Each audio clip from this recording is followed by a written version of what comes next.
안녕하세요. 유튜브에서 김 작가로 활동하고 있는 김도윤 작가입니다. 요즘 사이가 많이 혼란스럽죠. 저는 이 사이가 혼란스러울수록 이 혼란에 우리를 내팽개치는 게 아니라 혼란스러운 만큼 잠시 여유를 가지고 나와 그리고 역사를 돌아봐야 한다 생각합니다. 왜 역사를 돌아봐야 하냐면 우리가 이 혼란스러운 상황에서 올바른 판단을 제대로 내릴 수 없기 때문이죠. 근데 그 역사에서는 그 역사를 돌이켜보면 우리가 앞으로 어떤 행동을 해야 되는지 그리고 어떤 생각을 해야 되는지 알 수 있기 때문에 역사를 보면 도움이 되지 않을까라고 생각하는데요. 이 책의 저자이신 서울대학교 인문학연구원의 김원 교수님을 모셨습니다. 반갑습니다. 예, 안녕하세요. 가볍게 자기소개 부탁드리겠습니다. 예, 안녕하세요. 저는 김헌이라고 하고요. 서울대학교 인문학연구원에서 근무하고 있습니다. 학교에서는 학생들에게 그리스 로마 신화와 또는 비극 이런 것들을 강의하고요. 대학원 학생들과는 그리스 로마 원전을 읽고 있습니다. 네, 오늘은 서울대 인문학연구원의 김원 교수님과 이번에 출간하신 천년의 수업에 대한 책에 대한 이야기를 나눌 건데요. 교수님 우선 예. 책 제목이 굉장히 좀 인상 깊은데 천년의 수업, 이 책 제목이 의미가 뭔가요? 예, 천년의 수업이라고 했는데 정확하게 하자면은 사실 2000년도 넘는 수업 이렇게 돼야 될 겁니다. 그러니까 제가 전공하는 분야가 그리스 로마, 서양 고전이라고 하시는 그리스 로마 쪽 고전을 연구하고 있는데 그게 만들어진 시기, 그러니까 저작된 시기를 보면은 멀리 호메로스 시는 2007, 800년 됐다고 볼 수 있고요. 그 다음에 비극, 희극, 플라톤 저작들, 아리스토텔레스 저작들 이런 것들은 시기적으로 한 2400년, 300년 이렇게 잡거든요. 그러니까 그때부터 만들어진 책들이 서양인들이 계속 읽어왔던 고전이 됐는데 그리고 그때 그 만들어진 텍스트를 가지고 많은 사람들이 학교에서 가르치기 시작했죠. 그리고 지금도 가르치고 있고요. 그런 점에서 보면 여기서 제가 다루고 있는 주요 텍스트들은 수천, 2000년이 넘는 기간 동안에 서양인들 그리고 근대 넘어오면서부터는 전 세계인들, 동양인들 포함해서요. 예, 수업의 교재로 쓰였던 거라고 할 수 있죠. 그런 점에서 상징적으로 1000년 동안 이어져 왔던 수업을 제 나름대로 정리해봤다. 이런 의미에서 천년의 수업이라고 했습니다. 천년의 수업에 대한 책의 이제 책 제목의 의미는 이제 들었는데 이게 전체적으로 좀 어떤 이야기인지 한번 해주시나요?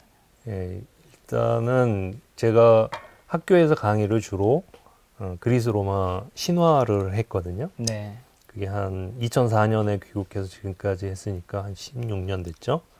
그리고 학교 바깥에서도 대중 강연에서도 그렇고 방송에서도 그렇고 그리스 로마 신화를 가지고 수업을 많이 했습니다. 그 수업 내용을 그냥 정보를 전달해 주는 식이 아니라 우리 인간이면 누구나 부딪힐 수 있는 문제들과 접목을 시켜보자 이런 생각에서 질문 9개로 한번 정리를 해봤고 그 질문에 각각 답을 줄 수 있고 또는 그 질문을 더 풍요롭게 할 수 있는 내용들이 무엇이 있을까로 지금까지 제가 수업하고 강의했던 내용들을 이렇게 가름해서 정리해봤습니다. 그러니까 제목은 천년의 수업 이렇게 돼 있지만 실질적으로 제가 학교에서 또는 대중 강연에서 가르쳤던 내용과 우리가 아직도 갖고 있는 문제를 연결시켜서 수업의 형태로 좀 편안하게 제 목소리를 많이 담아서 만들어 봤습니다. 그럼 천년의 수업이 아니라 16년의 수업. 사실 이 그리스 로마 신화라고 하면 좀 너무 옛날 얘기 같기도 하고 좀 재미있는 주제는 아니지 않습니까? 재미있는데. 그쵸. 그 각자 입장이 좀 다른 거니까. 근데 뭐 요즘에 또 인기학과라고 하는 뭐 경영학이라든가 이런 것처럼 뭐 취업에 도움이 되는 그런 건 아니잖아요. 예, 그렇죠. 그런데 그럼에도 불구하고 교수님의 수업이 서울대 인기 수업으로 뽑혔다고. 예. 근데 사실 뭐 공식적으로 학생들이 무슨 투표를 해가지고 수업의 순위를 매기거나 이게 인기 수업이다 이렇게 뽑는 그런 공식적인 그 통계 이런 건 없습니다, 사실은. 그럼 그러니까 무슨 기준인가요? 사실 이게 어폐가 있긴 한데 이제 학생들이 강의 평가를 이렇게 올리는 것을 볼 수가 있는데 이게 그것도 이제 두 가지가 있더라고요. 그래서 공식적인 거는 이제 교수들이 확인을 할 수 있는데 거기서는 저도 잘 체감을 못했습니다. 근데 학생들끼리 자기네들 커뮤니티처럼 움직이는 그런 설문조사하는 데가 있나 봐요. 광장처럼. 거기에서 어느 날 이제 학생들이 저한테 와서 교수님 수업이 굉장히 높은 평가를 받고 있고 학생들 사이에서 좋은 강의라고 얘기를 한다더라. 이렇게 전해 들은 겁니다. 어, 근데 이게 이제 와전이 돼가지고 인기 강의로 뽑혔다 뭐 이런 식으로 얘기가 되는데 그게 아마 서울대 그 네. 대학교 커뮤니티인 대나무 숲 그런 곳에서 퍼진 거 아닌가요? 대나무 숲인가요? 그건 전 그럼 일단 이 학생들이 그럼 왜 이 수업을 인기 수업으로 얘기하는지. 글쎄요. 저는 사실 뭐 제가 강의를 잘하거나 제 강의가 특별히 재밌어서라기보다는 네. 그리스 로마 신화 자체가 재미있기 때문에 학생들이 오는 거라고 생각이 돼요. 저희 학교뿐만 아니라 여러 대학에서 그리스 로마 신화라는 강의가 개설이 되는데 그 강의에는 많은 학생들이 오는 걸로 제가 알고 있거든요. 그런 점에서 보면 그리스 로마 신화 자체가 많은 사람들에게 호기심을 불러일으키는 그런 아이템이라고 저는 생각이 되고요. 네. 그 다음에 이제 제가 강의를 들어갔더니 이미 학생들이 많은 것을 알고 있더라고요. 그래서 이게 어찌 된 일인가 봤더니 이 학생들이 초등학교 때 만화로 네. 그리스 로마 신화를 재미있게 읽고 온 학생들인 거예요. 그러니까 이미 그리스 로마 신화가 재밌다는 것을 충분히 알고 있는 학생들이 좀 더 깊이 있게 알고 싶다 그래서 오는 경우가 많아서 네. 사실은 제가 강의를 잘해서 인기 있다기보다는 그리스 로마 신화 자체 그것이 갖고 있는 매력 때문에 많이 오는 것 같아요. 근데 이제 거기다가 제가 조금 더한 것이 있다 그러면은 네. 이제 학생들이 그리스 로마 신화 재밌다고 무조건 왔는데 이 그리스 로마 신화가 어떻게 만들어진지는 모르고 오는 그렇죠. 거예요. 그냥 만화책이 있고 책이 있고 그러니까 그냥 이런 건가 보다인데 사실은 요 얘기는 어느 책에서 나오는 거고 이거는 어떤 고전에서 나오는 거고 요 부분은 뭐 그리스 로마 비극에서 나오는 거고 희극에서 나오는 것이다라고 그러니까 그리스 로마 신화가 어떤 식으로 만들어졌는지를 설명해 주니까 거기에서 어떤 학적인 호기심, 아카데믹한 호기심을 느끼는 그런 부분이 있더라고요.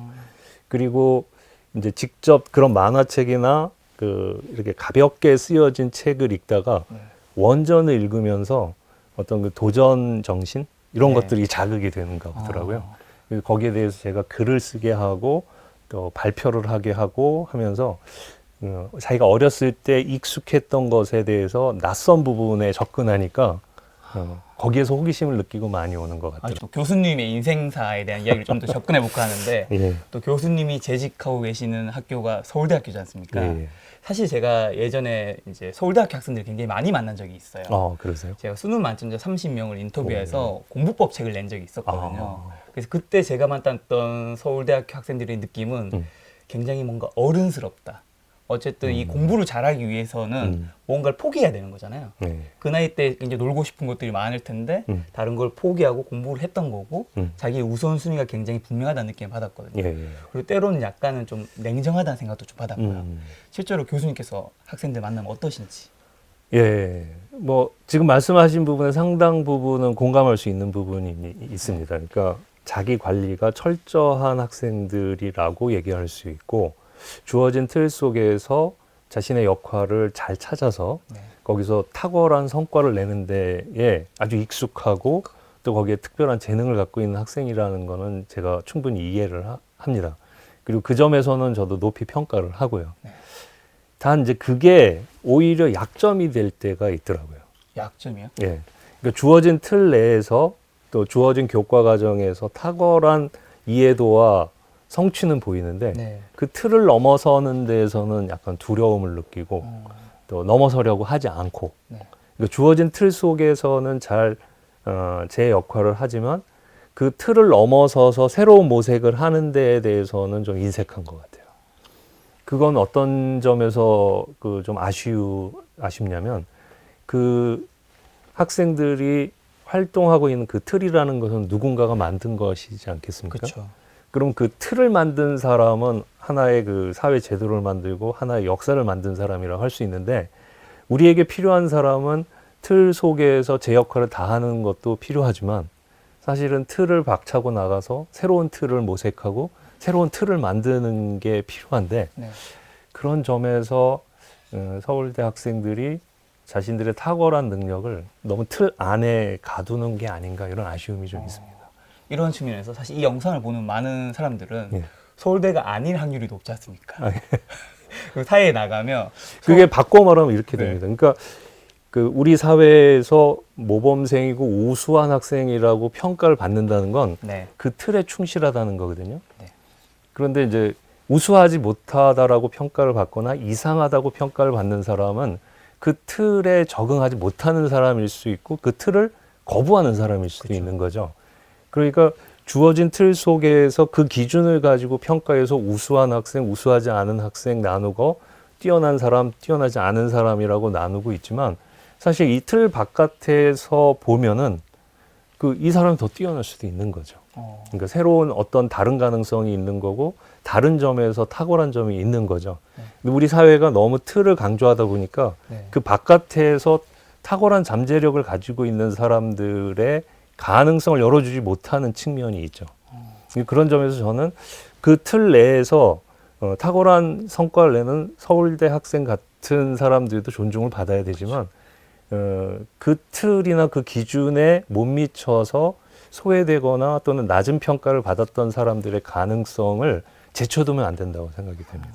그 사람들은 분명히 다른 영역에서 특별한 능력을 발휘할 수도 있고 이 틀 자체를 반성할 수도 있고 또 새로운 틀을 만들어내거나 모색할 수도 있기 때문에 뭐 지금 당장의 그 우리 기준을 가지고 지금 고정되어 있는 틀을 가지고 우수함, 우수하지 않음, 누구는 탁월함, 탁월하지 않음 네. 이걸 나누는 것은 좀 성급한 판단이라고 생각합니다. 근데 그럼 교사 활동은 몇 년 정도? 교사 활동은 횟수로는 네. 10년이 조금 넘는데 중간에 제가 군대를 또 갔다 왔습니다. 예. 그래서 실제로 한 거는 한 6년, 7년 이렇게 된 것 같습니다. 6년, 7년.